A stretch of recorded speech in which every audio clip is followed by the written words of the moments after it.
నరేంద్ర మోదీ ప్రధానమంత్రి చేసిన వ్యాఖ్యలు ఇవాళ జాతీయ మీడియాలో ప్రాంతీయ మీడియా చాలా విస్తృతంగా వచ్చినాయి. మళ్ళీ మేమే దేశానికి మేలే ఇది వారన్నమాట.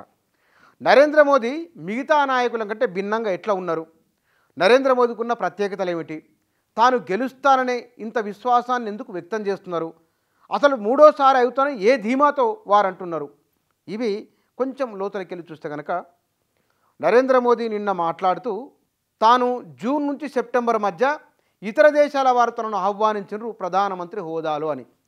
తాను గెలవబోతున్న విషయం ప్రపంచ దేశాలకు ముందే తెలుసు అని అన్నారు. తాను ఎందుకు గెలవబోతున్నాను, ఈ దేశంలో రైతుల, మహిళల, పేదల అభ్యున్నతి కోసమై తాను గెలవబోతున్నానని, నిరుద్యోగాన్ని రూపుమాపేందుకోసమే తాను గెలవబోతున్నానని ఇది వారు చెప్పిన మాట. సరిగ్గా దేశ రాజధానికి సరిహద్దుల్లో రైతుల ఆందోళన జరుగుతున్నది. నరేంద్ర మోదీ మాట్లాడిన మాట తాను రైతుల సంక్షేమం కోసం మరోసారి ప్రధానమంత్రి కాబోతున్నాను అన్నారు. 3వ 4వ దఫా చర్చలు విఫలమైనాయి. ఒకవైపున చర్చలు విఫలమవుతున్నాయి, మరొక వైపున రైతుల కోసం తాను గెలవబోతున్నానని నరేంద్ర మోదీ చేసిన వ్యాఖ్యలు చాలా ప్రధానంగా టీవీలలో, పేపర్లలో కనబడినాయి. అర్థమేమిటి, ఎదుటివారికి ఏమి కావాలనో చాలా అద్భుతంగా చెప్పగల శక్తి నరేంద్ర మోదీలో ఉన్నది. ఈ దేశ ప్రజలకు ప్రపంచ దేశాలే మోదీ ఇంకోసారి ప్రధానమంత్రి అవుతారనే నమ్మకంతో ఉన్నప్పుడు మనం ఎందుకుంటాం అనే ఒక భావన కూడా భారతీయ ఓటర్లో కలుగుతుంది. ప్రపంచ దేశాలు గుర్తిస్తున్నాయి అనే అంశం. తర్వాత వారు కొన్ని ఉదాహరణలు ఇవ్వడం, అరబ్ ఎమిరేట్స్కి సంబంధించిన అంశాన్ని ప్రస్తావించడము, అమెరికాకు సంబంధించిన, ఫ్రాన్స్కి సంబంధించిన విషయాలను ప్రస్తావించడము, ఇక్కడ ఇంతకు ముందు లేని ఒక ప్రత్యేకమైన ఒక ఆవిష్కరణ, ఒక దృశ్యము, నరేంద్ర మోదీ ప్రధానమంత్రి అయిన తర్వాత ప్రపంచ దేశాలలో భారతదేశానికి వచ్చిన గుర్తింపు అలాగ ఉన్నది అనే విషయాన్ని కూడా ఆయన చెప్పడం.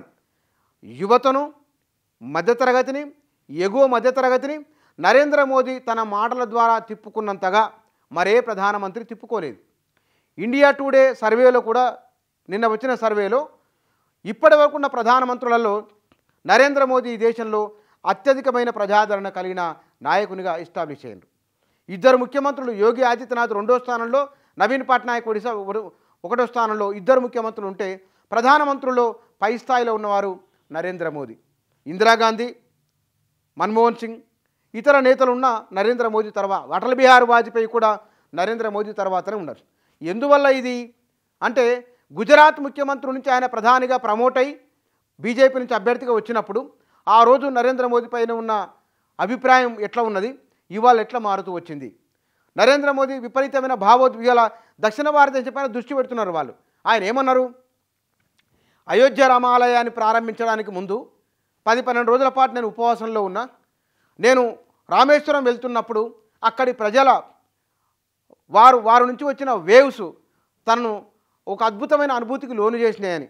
అంటే తన ఆలోచనల్లో ప్రజలను కలుపుకోవడం, ప్రజల ద్వారా తన అనుభూతి పొందినని, ఒక భావోద్వేగానికి గురైనని, ఉద్విగ్నమైన క్షణాలు ఉన్నాయని వీటిని చెప్పడం ద్వారా దక్షిణ భారతదేశం భారతదేశం అంతా ఒకటే, భారతీయులంతా ఒకటే అని ఒక బలమైన మెసేజ్ని ఆయన తీసుకొచ్చారు. ఈ లాంగ్వేజ్ ఏదైతే ఉన్నదో, నరేంద్ర మోదీ మాట్లాడుతున్న భావము, ఆయన చెప్తున్న భావవ్యాప్తి, వారు చేస్తున్నది, ఇదంతా కూడా భారతదేశ ప్రజలలో కులాలకు అతీతంగా విపరీతమైన ప్రభావం చూపిస్తున్నది. ఇక వేరే వారికి అవకాశం, వారు చెప్పడానికి కూడా స్కోప్ లేని విధంగా నరేంద్ర మోదీ చాలా బలంగా వెళ్ళిపోతున్నారు. ఈ కారణాల రీత్యా నరేంద్ర మోదీ విపక్షాలేమీ లేవు. వారు అన్నారు, దిగ్విజయ్ సింగ్ అన్నారు, ఈడీలకు, ఏసీబీలకు, సిబిఐలకు కాంగ్రెస్ నాయకులు భయపడరు అని. అది దిగ్విజయ్ సింగ్ మాట. నరేంద్ర మోదీ ఇంకో మాట అన్నారు, మీరు దండనతో కాదు డాటాతో కొట్టండి అన్నారు. డాటా అంటే చట్టం ఆధారంగా. చట్టాన్ని, భారత రాజ్యాంగాన్ని చాలా అద్భుతంగా ఉపయోగించుకున్న ఏకైక ప్రధానమంత్రి కూడా నరేంద్ర మోదీని. భారతీయ చట్టాన్ని, భారత రాజ్యాంగాన్ని అద్భుతంగా ఉపయోగించుకొని పరిపాలనను 3వసారి కూడా తన ప్రధానమంత్రిని రెన్యువల్ చేసుకుంటాననే ధీమా వ్యక్తం చేస్తున్న నాయకులు కూడా నరేంద్ర మోదీని. కాబట్టి భారతీయ ప్రజల ఆలోచన ఏమిటి, వారి మానసిక స్థితి ఏమిటి, వారిని ఏ అంశాలు ప్రభావితం చేయగలవు అని ప్రజల నాడి పట్టుకున్న నాయకుడిగా ప్రధానమంత్రి ఇవాళ కనబడుతున్నారు నరేంద్ర మోదీ.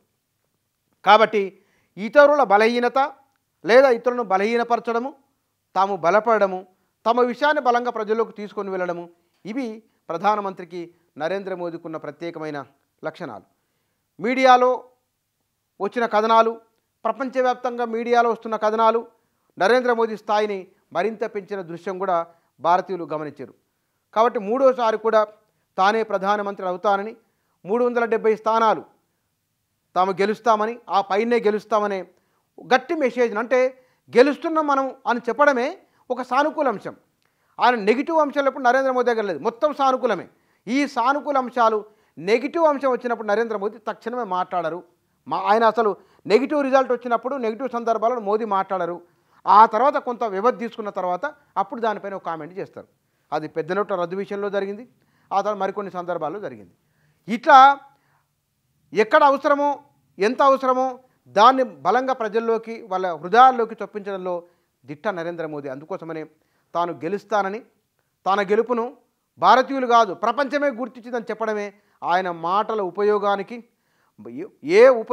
ఏ పదం ఉపయోగిస్తే భారతీయుల మనసులో బలంగా ముద్రపడుతుందో ఆ భాషను, ఆ భావజాలాన్ని, ఆ ఆలోచనను పట్టుకొని ప్రజలను తన వైపు తిప్పుకోవడంలో దిట్ట నరేంద్ర మోదీ.